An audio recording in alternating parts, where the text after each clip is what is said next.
はい、皆さん、寒いですね。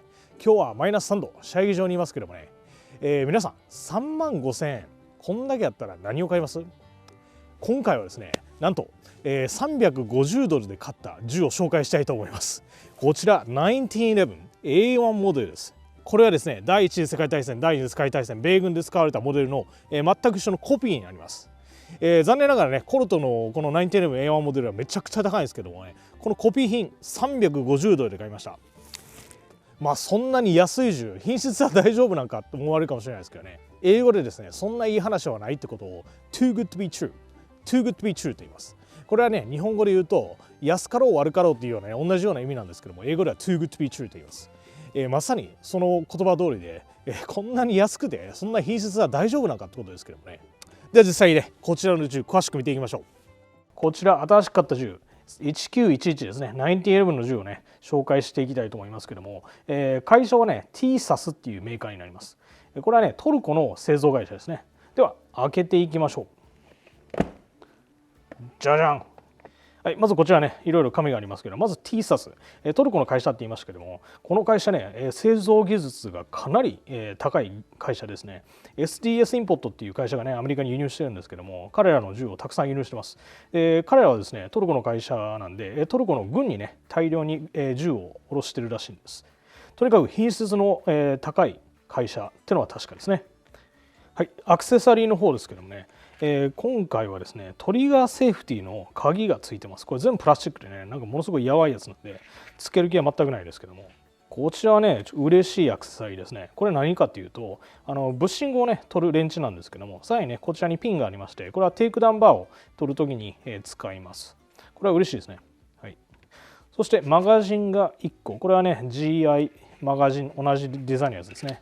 そして2個ついてきます。こちら銃にもマガジンがね、ついてきますけども、自分はねウィルソンコンバットのマガジンがあるので、これはあんまり使わないかもしれないですけど、一応ねこれも使って後で撃ってみましょう。はい、でね、箱の上にもアクセサリーがいろいろついてまして、こちらはねブラシがついてます。バレルをクリーニング用のブラシですね。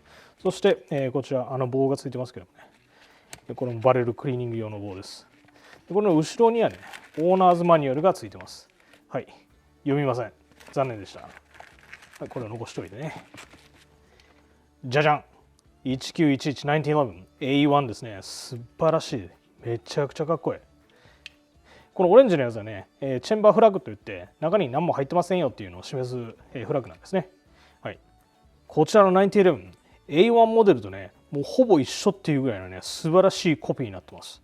英語でね時代に合ったっていうことを period correct って言いますけども、まさにそのままで、本当にね忠実に再現された銃になっています。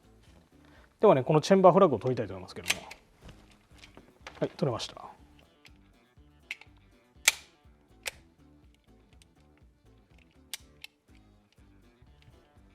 さてこの銃350ドルっていうねとてつもない値段ですけども、こちらのフレーム、スダイロともに鍛造されたものになってます。モールドじゃないんですね。鍛造されたものになってて素晴らしいクオリティですね。さらにこの中のバレルですけどね、これはね冷感鍛造というもので作られています。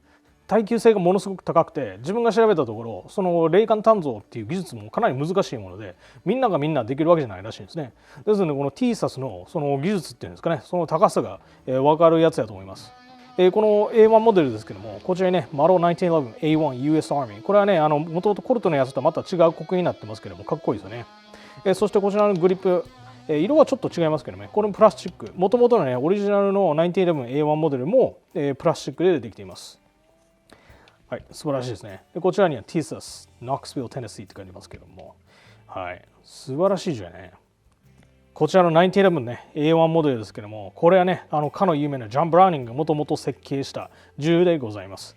アメリカの拳銃はね、アメリカの拳銃っていうか拳銃自体がですね、もう1911にすでに完成されていると言われているぐらいね、この1911のね完成性っていうのが高いと。1911年から作られたこのセミオートの拳銃というのは全てと言っていいほどこのジョン・ブラウニングの、ね、設計に基づいているってわけです。そしてね、もう100年以上が経ちますけども、911自体も進化してまいりました。こちらにね、自分の持ってるスプリングフィールド・ギャリソンっていうのがありますけどもね、こちらもね、この911からまあいろいろ改善できるところは改善したって感じですけどもね、まあ 90% 以上こちらとこちら全く一緒の構造でございます。そしてね、911、品質の悪い911というのはこうやってね持ってね振るとね音がカチャカチャカチャってするんだけど、これは全くしない。まずこのね、ペーパーを取っておきちゃいます。はい、タグを取りました。こちらのギャリソンもね、振ってもカチャカチャ音はしないんですけども、これも移住なんでね、このセーフティもね、しっかりカチカチと、機能します。素晴らしいセーフティですね。911の基本といったらね、まずこのセーフティと、あとこのグリップセーフティで、あとトリガーですね。でトリガーは最近のセミオートっていうのは、ピボットって言って上の方にあってこういう風に動きますよね。で911のトリガー機構はこっちの真横についてるんで、こういう風なトリガーが作れるんですね。911のトリガーは今のセミオートの拳銃と比べても全然いいトリガーです。ですのでトリガー自体ももう1911年に完成されていたって言っても過言ではないと思います。それぐらい素晴らしい設計なんですね、ジョン・ブラウニングの設計っていうのは。この2つ見てね、パッとすぐ分かるのはこのトリガーのね肉抜きがされてないっていうやつが見えますけども、ほんまはそれぐらいです。あとはね、大きな違いって言ったらこのビーバーテールですね。こちらのギャリソンはビーバーテールがものすごく高くできてるんですね。わかります？これをすることによってね、スライドバイトがないようにやってるんですけども、こちらの A1 モデル、ビーバーテールがねそんなにないです。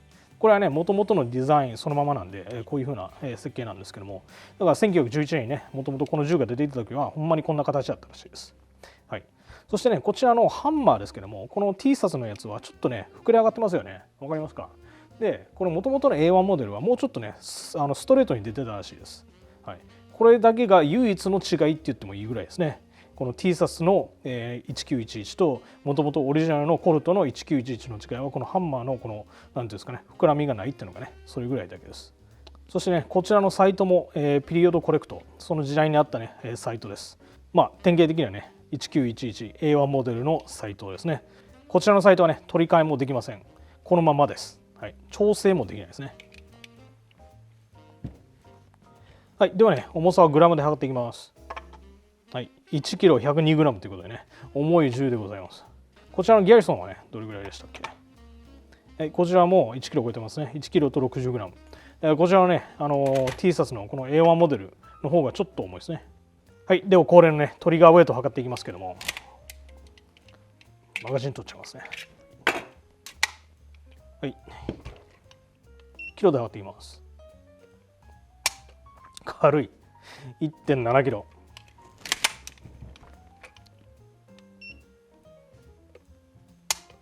1.678、1.716。素晴らしいトリガーです。これが350ドルの銃のトリガーとは思えない。すごいな。でリセットは、うわ、素晴らしいリセット。はい、クリープがここにあって、ウォールがもうほんまにすぐそこにある。そしてトリガー、リセットも本当にショートな短いリセットです。勝ち。すごいな。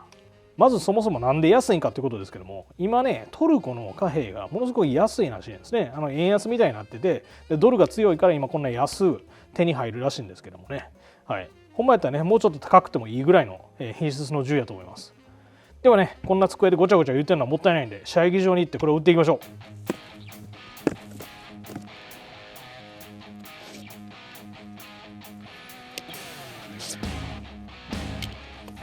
ではまず7発をね、スタンダード GI マガジンを使って、10ヤードのところにぶち込んでいきたいと思います。いきましょう。いきます。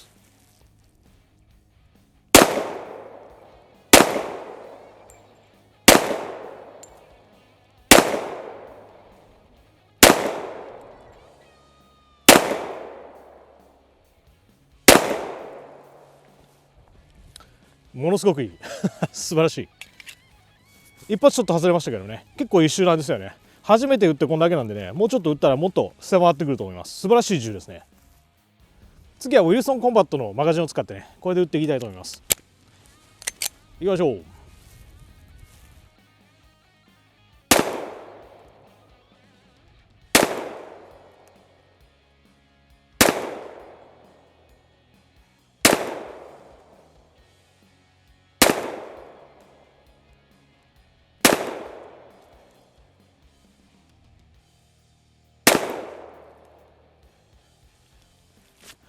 めちゃくちゃいい。では15ヤード跳ねてる鉄板を打ってきます。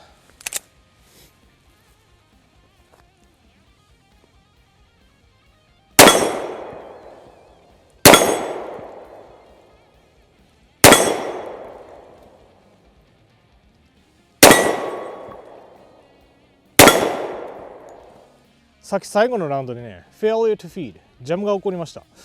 マガジンのせいかもしれないのでね、もう一回同じマガジンを使って打っていきたいと思います。15ヤード、鉄板いきます。いきます。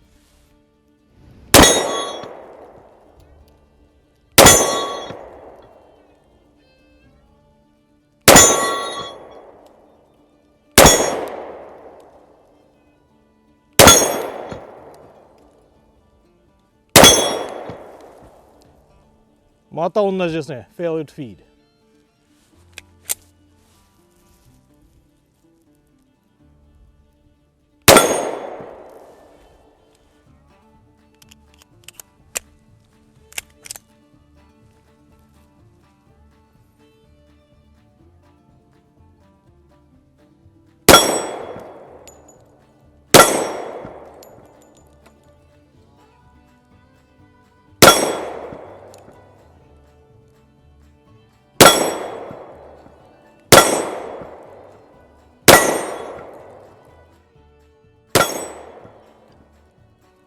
今打ってて気づいたんですけどね、スライドがねものすごくなんかスタックっていうか全然動かなくなってきた。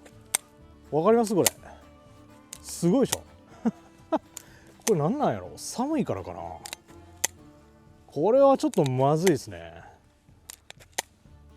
一回ちょっとバラしてオイルさしてみます。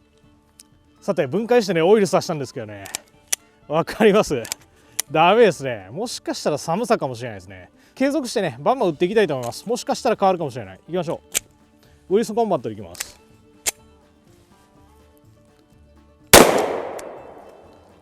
わかりました。今見ました。全然戻らなかったですねスライダー。ひどいな。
ちょっと温まるとねスライドが良くなるみたいですね。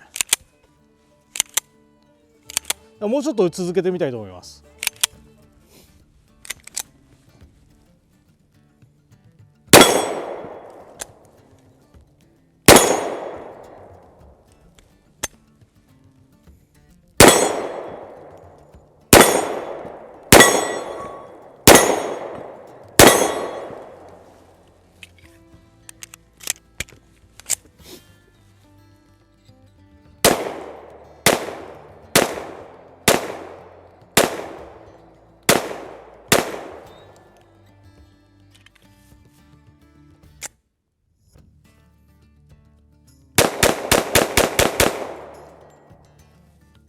さて一通り打ち終わりましたけどね、ちょっと残念な結果でしたね。